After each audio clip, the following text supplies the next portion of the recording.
True. Sorry. Sorry, lad. Jay looked up something I sent to him.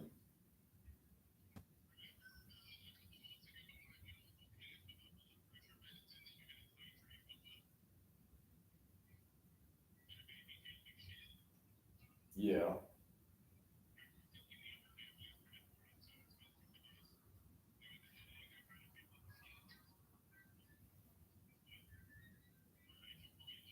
All right, Slade.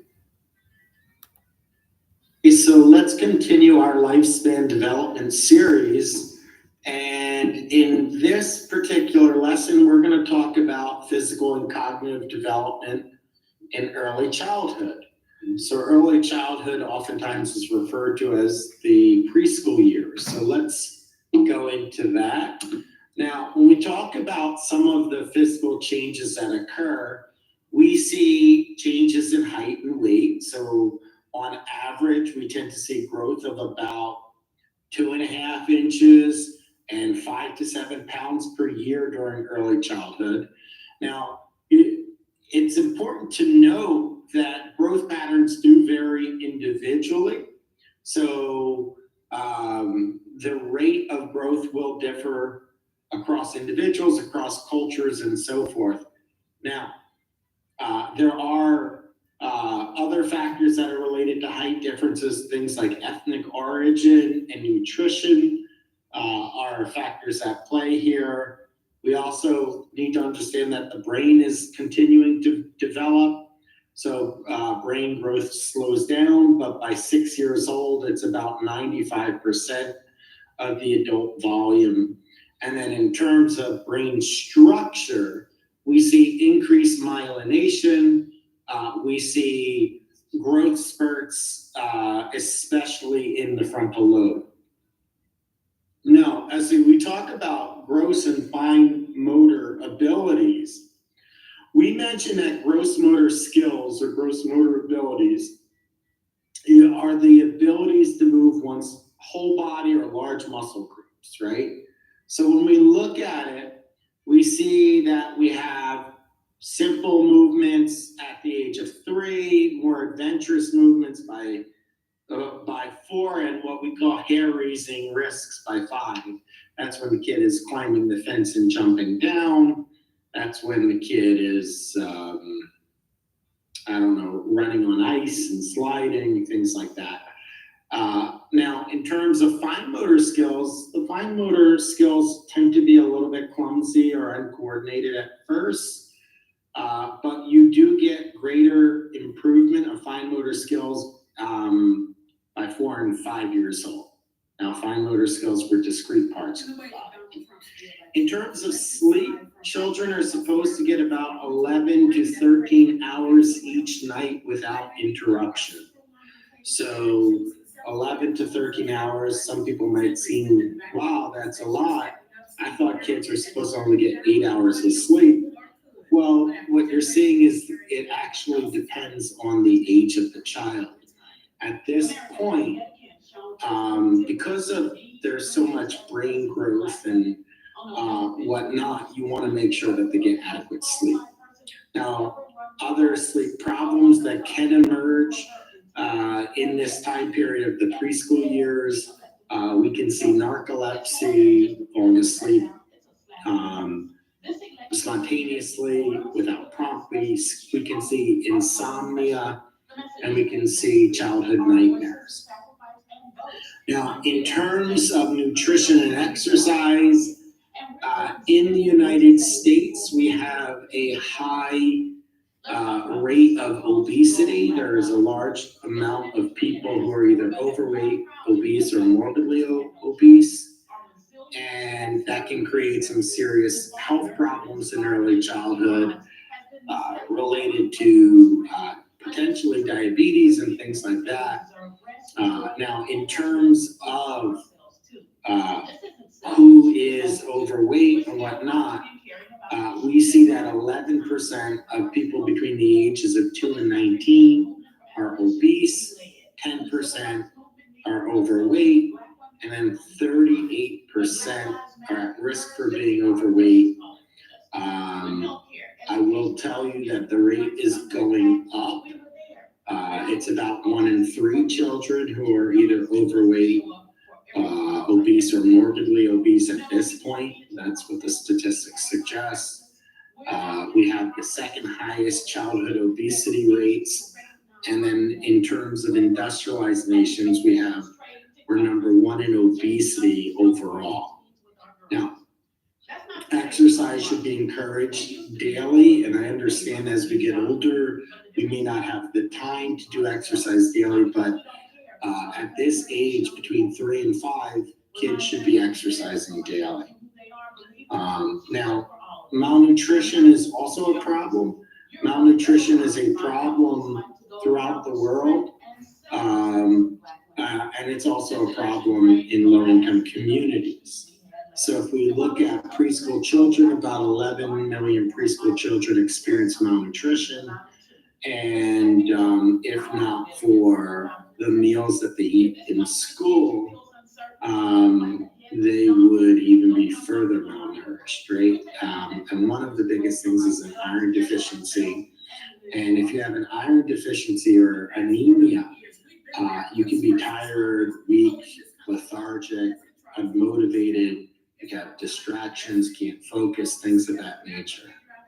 Now, in terms of illness and death, the leading causes of death for U.S. children at this point are car accidents, cancer, and heart disease. We also know that parental smoking is a major danger to the child. We talked about sudden infant death syndrome or SIDS before, but it is also linked to respiratory problems like asthma. Lead poisoning is another illness that we have to worry about. It's linked to brain damage in children. It's linked to autism spectrum disorders and so forth. And we also have to pay attention to inadequate medical care. We do see disparities in healthcare outcomes across various ethnic groups and across the socioeconomic status spectrum. And this creates problems with health disparities across the board.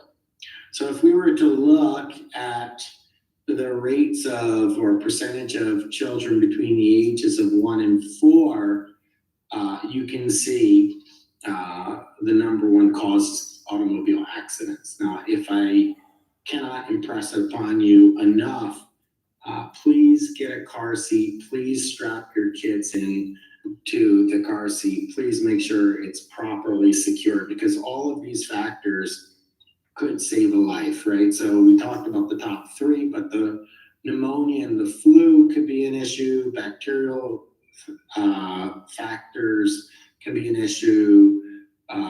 Firearms, about 1% of deaths at this age are due to firearms, which is kind of alarming because kids at this age don't know how to properly or safely handle guns.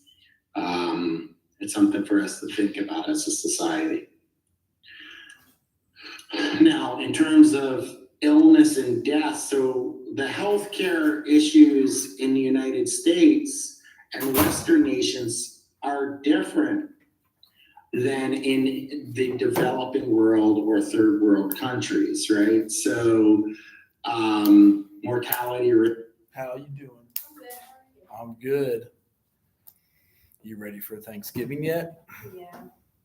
Do you need anything else turned in, or are you I like think I sent everything in already. just the application maybe? Oh yeah, I didn't do the application. That's what I need to send. And you are a social work major, right? Okay. That helps us stay accredited. So let me see. I was going to say, I was leaving time for everybody to do that today if they needed to. Like, I don't know if it's easier to do it from here. Let me see if this works. I hope they always make it so hard to sign into these. Yeah. But for D2L, let's get, do you usually do stuff from your computer, or do you like go to the library and print it out? I use my iPad. I forgot those. Does it let you type those up? Mm-hmm. 648. Okay, I hate this code thing. So basically, 716. Hello. Hello. How are you? That's good. I was going to try to give folks a chance to finish any uncompleted assignments you might have today. Did you do them all already? Yeah. Here they are. The only thing that's due that's coming up is the essay, right? Correct. The final paper, I did 2 turn-ins for it, just so you like start it now. And it is due on, now. And then, outline. Yeah, I did the outline. But Okay. when's the actual final due? And then that'll be like December 6th. Okay. Let's see here. Edit assignment. Did I already mess it up? Final papers in the syllabus. How you doing? Oh, good. How you doing? I'm good. I was trying to give you guys a chance to get caught up today. If you have your application, your outline to your final paper, or even the final, it's not due till like the 6th. Oh, the paper? Yeah. Okay. Okay. So, Do you print me the application or do I gotta? I don't have a working printer. I know that, as ridiculous as it sounds, we might have to go to your mom's office to There's no working. get see how it is around here. Library. Hopefully library. And then I also was showing some of our research. Final papers due December 6th. So our research about racial disparities in mental health. This is a presentation we've given like 4 times this year. So that was the first time we gave it. In Ohio. How many of you are from Ohio? So do you know what the black population is in Ohio, percentage-wise? No, I just know I'm part of it. What's that? I said no, I just know I'm part of it. Okay. So for all of Ohio, well, this is why we did the research first out. So there's a 14% increase in age-adjusted death rate for suicide. For non-Hispanic Black Ohioans, there's 87% increase, like in up to COVID. So you can see it here. It went down, and then after COVID went way up. So it's 12.5% of Ohioans identify as Black alone. And then if you were to make a guess, how many social workers what percentage of social workers are Black?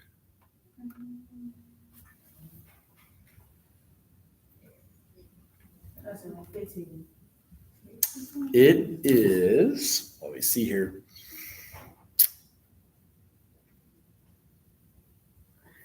It's close on counselor, social worker, and marriage and family therapist board, but it's still like not at 13%. So it's 11.39%. And we're just showing, this is how we're getting a lot of funding to the university here, showing that there's a need for more folks to finish. If you're a junior and could take your internship by spring or next fall, we actually have something called the Great Minds Program. It's $10,000 if you do an internship at one of the high need places. I know not everyone here is a junior. It's more, hopefully they'll expand. Hello, are you a junior? Oh, getting close. So, some of the other stats, like especially on the medical board. So a lot of times when I worked at Lighthouse Youth Services, we did ask, like, do you have a preference of a social worker, man, woman, Black, white, male, female? And generally the folks we were serving would want to pick a social worker or like a therapist with someone who had the same background as they did. You know what I mean? Like the same upbringing, the same.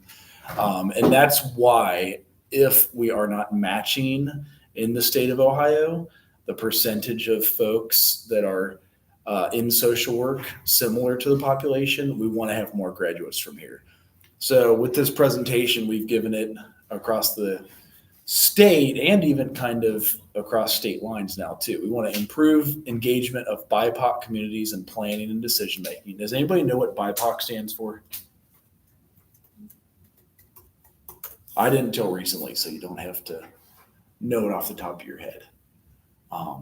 I was told Black, Indigenous, people of color. So again, having more graduates with a social work degree, a counseling degree, a licensed degree, specific from here, because there is less across the state of Ohio, we were able to get funding for our juniors and seniors to finish with $10,000, $15,000, like, that zero balance crap that they're doing. It came just at the right time because of that, I'll say. Did anybody have mess with that or still happen, or is it all cleared up yet? Everybody registered here? Yeah, I'm registered. Okay. I'm gonna get registered today, but I'm at 0. That's good. We had a lot, especially in juniors and seniors, not so much. We had 6 parts here. So 2 was collect and use the data to understand behavioral health workforce needs related to race and ethnicity. And again, like we said, we saw at least a shortage in some, a need for the greater community to have more social workers. Also conducting a statewide workforce planning, programming in a way that facilitates diversity, equity, and inclusion in behavioral health. And then also to improve recruitment, retention, and investment of the BIPOC professionals by creating a more culturally inclusive workplace, align behavioral health workforce efforts across the state, agencies, and all over relevant partners, and then to establish a pipeline for future BIPOC workers. That's kind of why we did the UC connection, to get you into the masters. And now more colleges are coming to us, like OSU, Miami, and they're offering money. Did any of you hear how much OSU costs now? Their MSW, if you are a HBCU graduate from here in Central State, their tuition is $6,500 a semester for the Master of Social Work. And they're going to give all HBCU graduates $5,000 each semester. So it's only $1,500 a semester to get a master's, and it's 1 year. So 3 semesters, summer, fall, spring, done. So that was exciting. It killed on me. So yeah, establishing a pipeline for future BIPOC workers, promoting equity in the medical community, and social workers are a part of the medical community. So making sure to have diverse authors, diverse school candidates. We're intentional about selecting candidates for specialized rotations and programs, actively promote diversity within the medical workforce, including race, ethnic, gender, socioeconomic diversity. And then, you guys can see our report we put out to the community. See if this thing works for you. You got to scan that. I don't know how big it has to be. I'll try to make it bigger.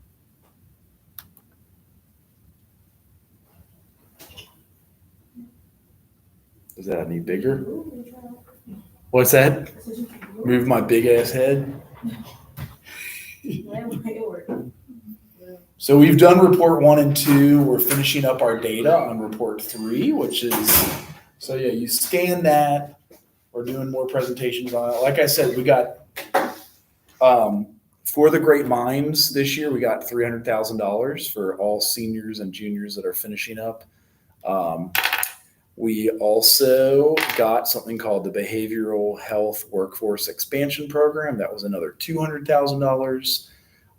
So there's a lot of money showing up for y'all to finish, which was exciting because we've even had it to where, you get so close and right at the finish line, and then you run out of gas, or you run out of money, or run out of Pell Grant. Do they give you all 6 years of Pell Grant still? You get them?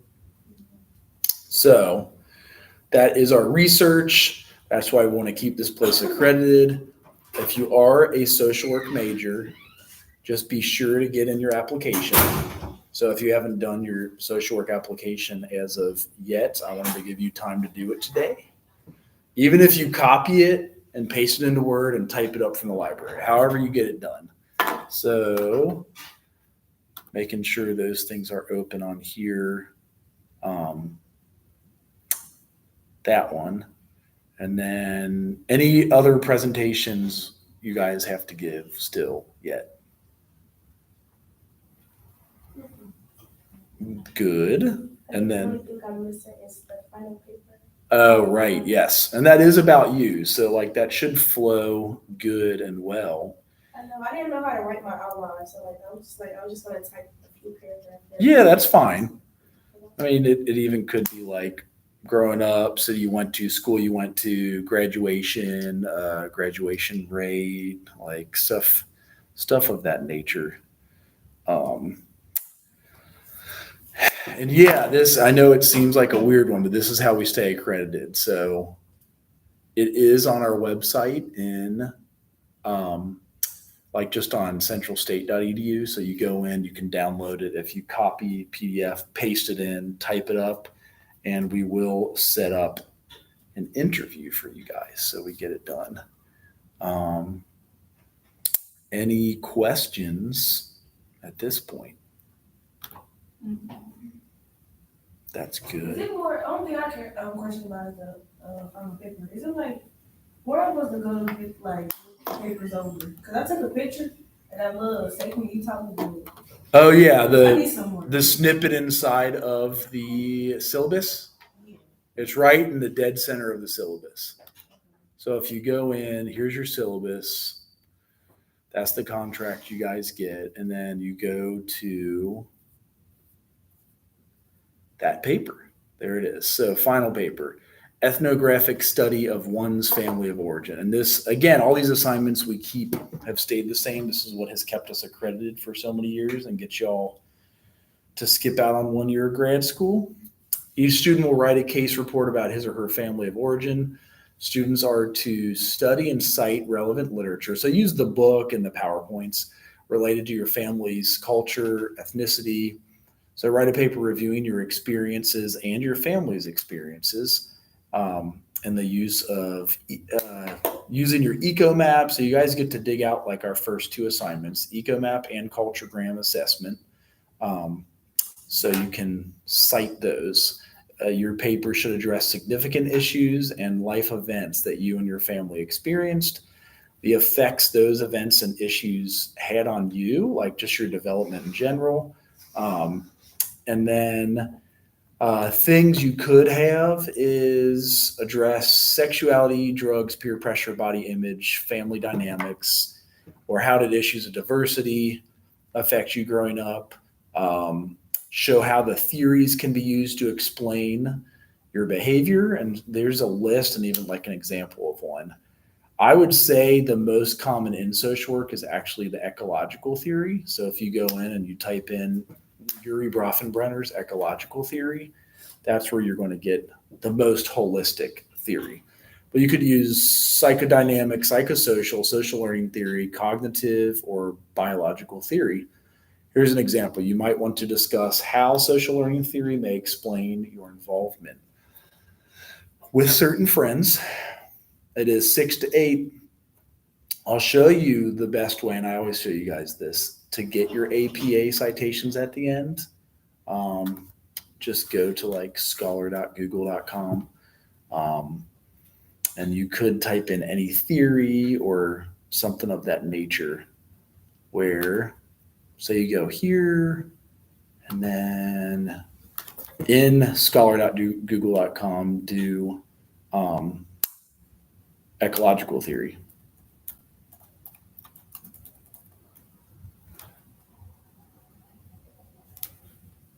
In social work. And you can do like the most recent articles or click on, say, the last 5 years. So from 2020, in social work and say like human development. But just how our school affects us growing up, how the neighborhood we grew up in affects us growing up, how a family, like birth order, even like kids, all of that stuff affects us. If it has these over here, that means you get a full text of it. And that's one theory that I would recommend. I've written some APA, if you guys remember. You want to have the title page. You also want to have your references at the end. So like name, Central State University, date. When you do cite, if you used an article, put like last name 2022. And at the end, that's what I wanted to show in Scholar is say you want to cite this. You just click on cite and you can copy it right out while you want to do APA. So copy the APA and that'll help you out a lot. Any questions? I just wanted to give you all this 30, 40 minutes to rock out the application, or I'm here for questions or whatever you may need. That's all I got. So knock out those applications. Keep us accredited. We don't want to lose accreditation before you graduate. Oh yeah. Could you re-explain what the final's about? Yes, I just did. So definitely watch that in the video. It's 27 minutes total, so it was at like 15 minutes. Any